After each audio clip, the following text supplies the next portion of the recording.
RetroAffaire.com.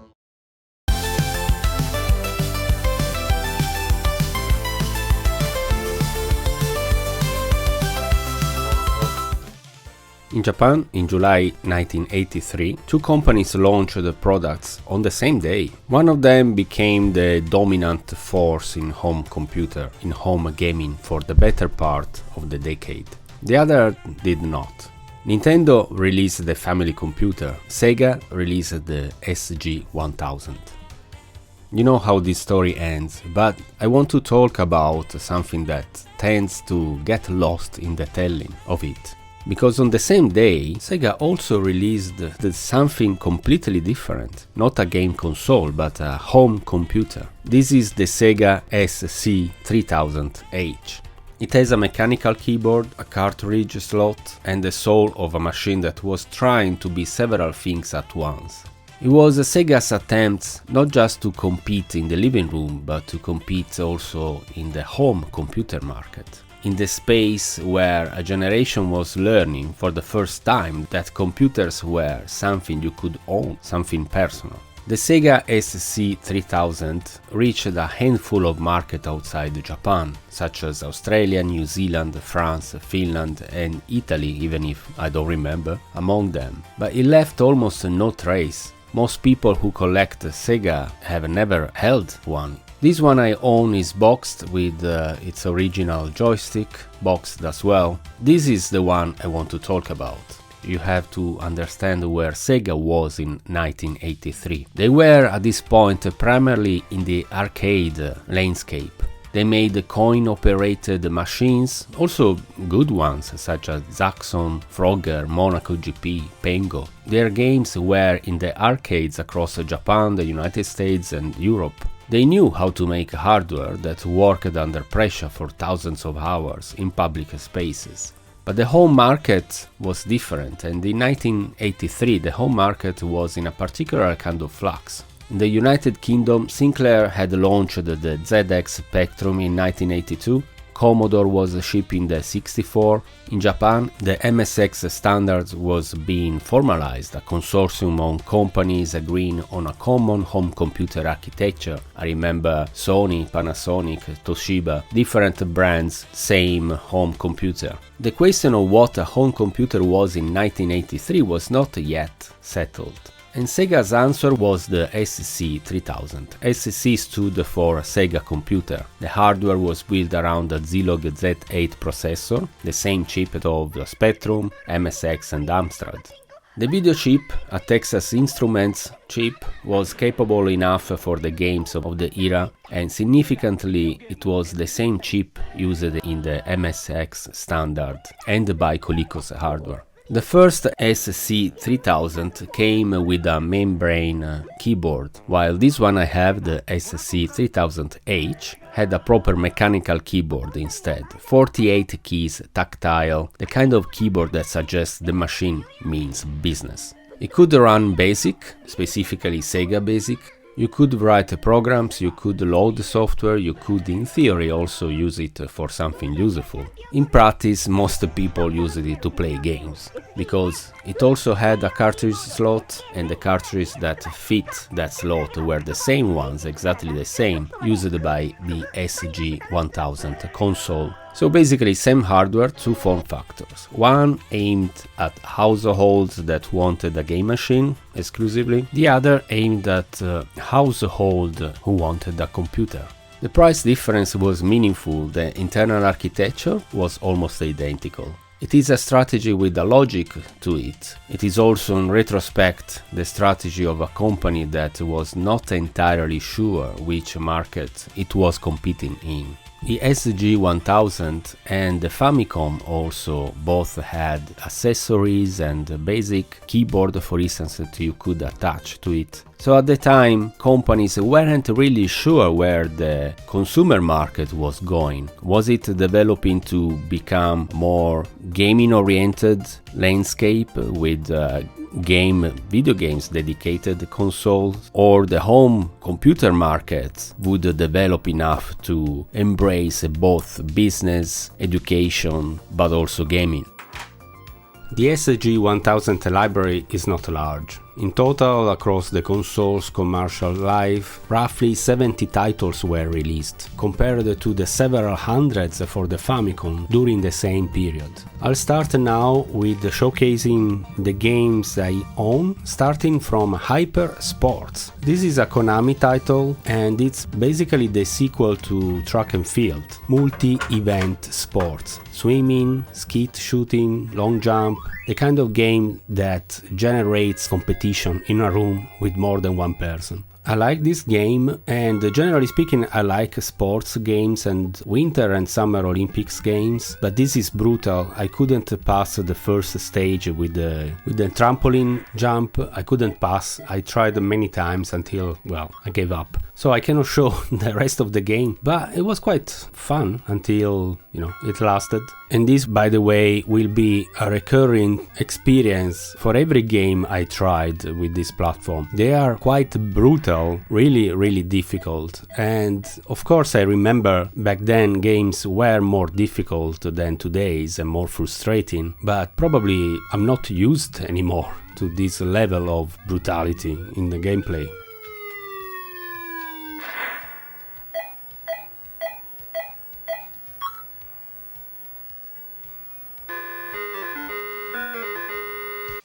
GP World, this is from 1985, stands out for the high speed and for the fact that features branching paths, a similar way that happened in Outrun, so it alters the difficulties as well. So it offers high replayability as well, which at the time was quite innovative. It was limited by the console's technical constraints, but it's quite compelling, thinking it's from 1985 on an 8-bit home computer. Initially I played in normal speed until I finally understood that I had to click the second button to switch to the high speed. And it was a game changer because initially I couldn't understand how to run faster, and yeah. On a side note, the joypad is quite straightforward. There's a joystick in the middle and two buttons, one on the left side and one on the right side. You can pause with the red button on the computer itself, and obviously you steer with the joystick. This is a game I enjoyed playing and I highly recommend it. It's quite a compelling one for the platform. Champion Baseball. This is the Champion series of a sports game, which makes sense to start a new platform with the sports game because they are for a broader audience and you don't need to explain the rules of the game itself. Champion Baseball is a port from the arcade game developed by Alpha Denshi, and it was one of the earliest games for the console. The arcade counterpart was very successful in Japan, but this port isn't great. It's slow, it's confusing, and the hit detection is basically impossible. I tried many times to hit the ball and I simply couldn't. I tried to move more towards the left, more towards the right, be exactly in the middle and hit the ball exactly in the middle, but nothing happened. Like I was never able to hit the ball, and it's just weird. But historically this game has a place in Sega's library. I'm a huge fan of football video games. I played my first football video game in 1989, I believe, on the Sega Master System. It was Italia 90 from the World Cup. And since then I played basically every major football games on every single console generation until today's FC-26. I will probably make a video about this specifically, all the various football games that I played over the years. But now I'm just talking about Champion Soccer, which is again part of the Champion series of the sports game for the platform. It is kinda cute, but choppy animation, very confusing gameplay. But unlike the popular horizontal format of, for instance, the Nintendo's Soccer, here it uses a vertically scrolling field. It even simulates a ball scaling to simulate the ball rising into the air, which is quite impressive for 1984. It is quite difficult, frustrating, the AI is quite aggressive, and it's really difficult to score. So, not recommended as a game itself, but again, this is a piece of history for Sega and this platform.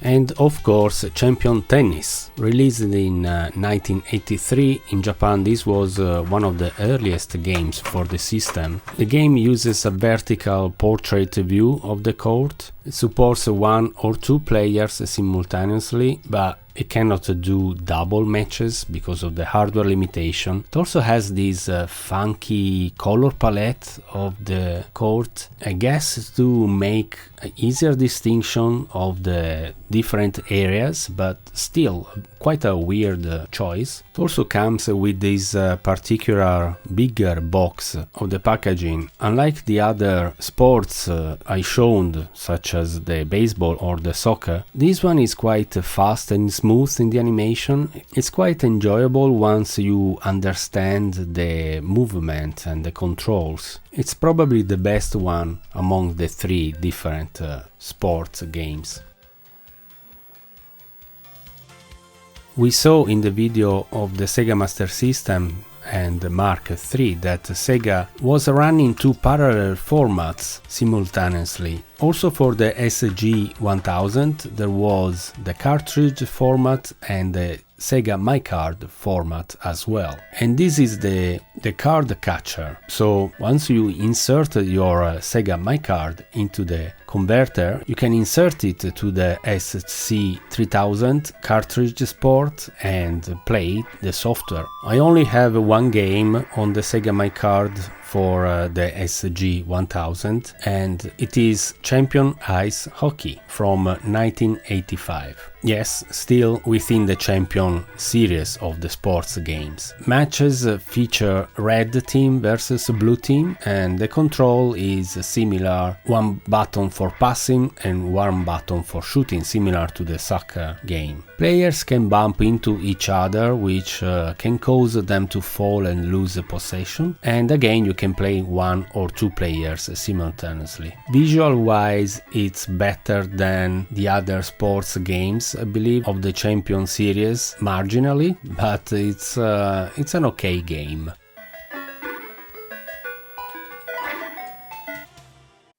The John Sands SEGA SC-3000, named by Video Age as the best home computer of 1983. And if you buy now, its price of less than $300 also includes this SEGA Super Tape of 6 great programs, plus a 5-hour hands-on course in using your SEGA. These extras alone are worth more than $200. All this, the best home computer of 1983, the SEGA Super Tape, the free 5-hour computer course, all for less than $300 at these stores now. Hurry while stocks last.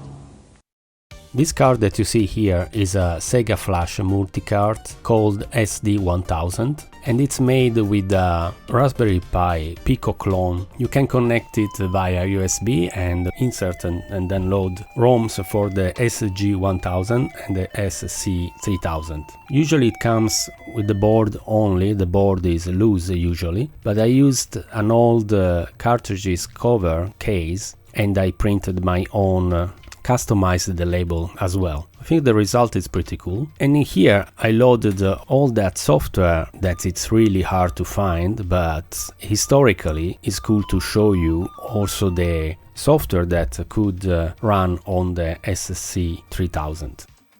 We looked at some games that I own, but let's not forget that this is a home computer, it's not just a game console as the SG-1000. Sega actually released for this computer not only games but also useful software for education, music, tools, and even a horoscope tool for the platform. They released Chugaku Ichinen, which is an educational software for middle high school, Chugaku Ninen, basically junior high school year 1 and year 2 curriculum software, as well as Shogaku 4, 5 and 6, Yongo Rokunen, so elementary school lower volumes as well. Here in the video you also see a Kagaku, Genso Kiko Master, so a program for learning the periodic table, and Nihonshi Nenpyou and Sekaishi Nenpyou, so Japanese and world history timelines. The music editor is a shame, but I couldn't make it work. I tried to use all the keys I had available, but didn't make a sound. If you're looking for something lighter, there's also Uranai Angel QT, so a fortune-telling program, because, you know, education and horoscope are apparently complementary markets. Sega produced 30 non-game software titles for the SC-3000 and almost all of them are educational. This was not accidental. The machine was marketed explicitly to Japanese families who wanted a computer that could help their children study as well. The games were the justification, while the textbooks were the sales pitch for this machine. It's worth pausing on that for a moment. This is Sega, the company whose arcade machines were filling game centers across Japan with Zaxxon and many others. The same logo, the same blue, now on elementary school curriculum software. The tension between those two identities is, in retrospect, one of the reasons the SC-3000 never really found a clear audience. There's also BASIC, the basic language software included in the machine, the Sega Home Basic version 1J, and the J stands for Japanese obviously, so the keyboard encoding is not ASCII, and indeed I could make work just a few commands, while the majority of the commands I tried didn't really work. I suspect there's a different code for the characters I'm using, or it's a different kinds of BASIC, I don't know, but the commands I tried didn't really work. Most of this software would be lost to time without community preservation efforts. The SD-1000 flashcards sitting here on the desk is the reason any of it is still available in 2026. Okay, back to some more games now. This is a selection of the games I find more interesting out of the library I tried for the platform. It includes some of the most famous games for the platform, but also some novelties that are quite interesting in terms of gameplay or design and worth mentioning in here. Let's start from Bank Panic from 1984. This is one of the genuine surprises. You play a sheriff defending 3 bank windows simultaneously from robbers. The timing of each confrontation requires a real precision. It's an arcade game and translated quite well for the SG-1000. It's very difficult. It took a while to get used to the controls, but once you get it, it's quite fun actually. Obviously the game is quite archaic in terms of gameplay, but sometimes it mixes up with normal people that you need to save, not to shoot basically, or they give you some points or bonuses for your score.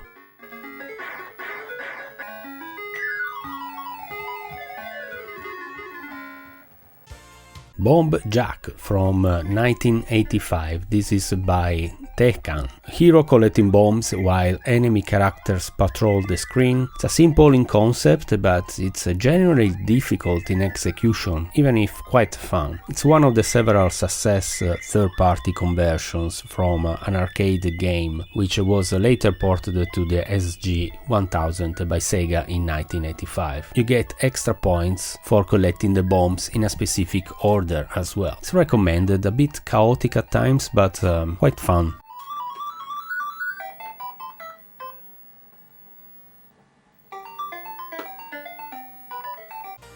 An older one, Borderline from 1983. This is a direct conversion from Sega's 1981 arcade title. It's an overhead ground combat alternating with the aircraft sequences as well. One of the earliest SG-1000 releases, and it shows the initial strategy as well, so converting the coin-up catalog systematically starting from the beginning. The game puts in control of a red jeep tasked to infiltrate into the enemy territory to destroy refineries and bases. It's a bit dated today, a bit chaotic, but historically significant.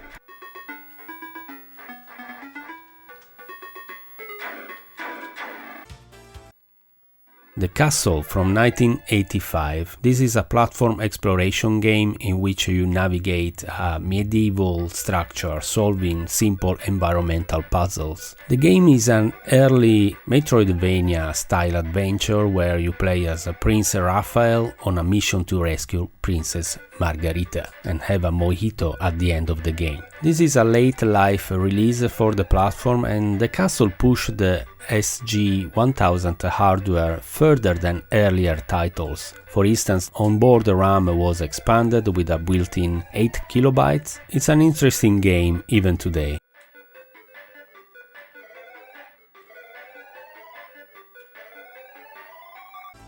Girls' Garden. This is a 1984 arcade-style action game. It is widely celebrated as the debut project of Yuji Naka, the legendary programmer who would also co-create Sonic the Hedgehog later on. The game follows a young girl named Papri who must collect flowers to win back her boyfriend Minto before he falls for the rival girl named Coco. It's a bit of a weird plot, but it's also the first game of Hiroshi Kawaguchi, who later composed the music for Outrun and Space Harrier. Despite the hardware limitations of the platform, which could only render 4 sprites per scanline, the developer used an advanced background drawing techniques to display multiple bears and moving flowers at the same time.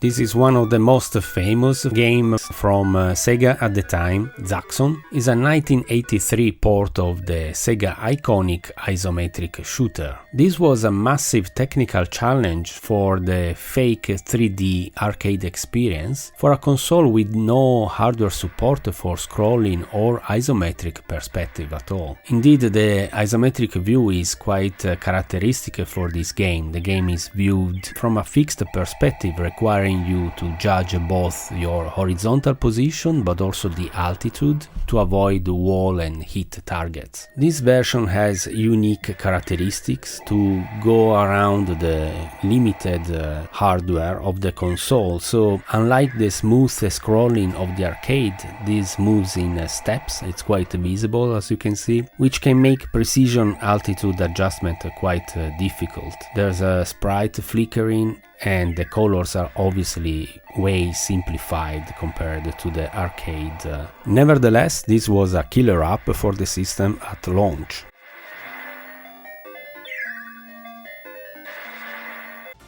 Next, Flicky from 1984. This is another direct conversion of a Sega arcade game. You are a small blue bird rescuing chicks while avoiding cats. Very deep story, but it's quite fun. Warm, colorful, and uncharacteristically gentle for a platform mostly associated with the shooting and sports. One of SG-1000's most characterful titles. Still quite significantly scaled down compared to the original arcade. This includes 40 levels rather than 48 in the original one, and there's no Iggy, the iguana enemy, sadly. Still, I had quite a bit of fun playing this game, so I recommend it.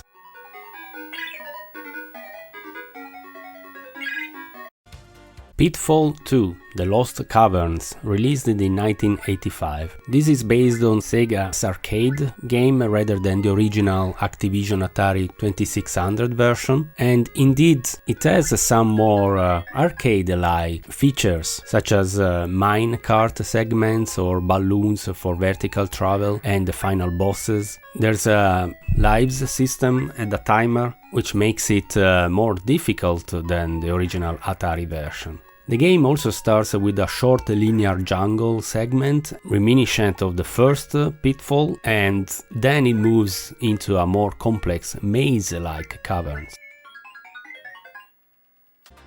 Ninjia Princess, released in 1986, again a home port of Sega's arcade run-and-gun game. It is historically significant also because it's one of the earliest video games featuring a female protagonist, Princess Kurumi, who wants to reclaim her castle from the tyrant Zemon. We've seen this game before during the Sega Master System review, but in that version the title is The Ninja, which replaced Princess Kurumi with a male character named Kazumaru. This version introduced a secret scroll system to extend the gameplay. You must find the 5 hidden scrolls to unlock the true final level, otherwise the game loops and ends prematurely. It features approximately 12 stages that progress through forest, village and eventually the castle. It's obviously simplified compared to the original arcade, but it's quite smooth and difficult but enjoyable game. Elevator Action from 1985. This is a faithful port of Taito's classic 1983 arcade spy thriller of the same name, Elevator Action, was brought to several platforms, and despite the hardware limitation of the SG-1000, this version is often praised for the fluid movement and responsive controls. You are Agent 17 and you must infiltrate a 30-floor building, retrieving 5 secret documents behind the red doors, and then obviously escape to a getaway car in the basement. You can shoot enemy agents, platform drop kicks and use elevators to crush foes or block their path. Character sprites and the design overall is quite simplified. It works well, it's smooth and avoids the choppiness and flickering found in other games for the platform.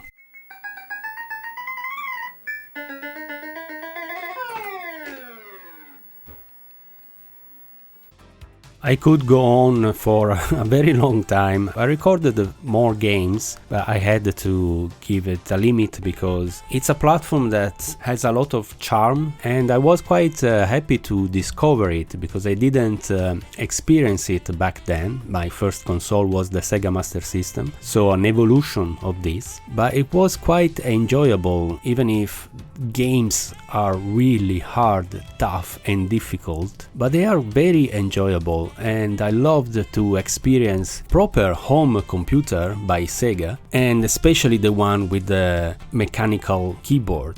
This is Sega before Sega became, the Mega Drive, Sonic, the console war, before they became the underdog. This is Sega from a time where they were still trying to figure out what to do and what to be. If you are interested in what came next for Sega, the Mark III, the Master System, the Japanese gold cards, I covered it in a previous video, link above. As always, thank you for watching. Visit RetroAffaire.com for articles and more details. Consider subscribing and see you next time.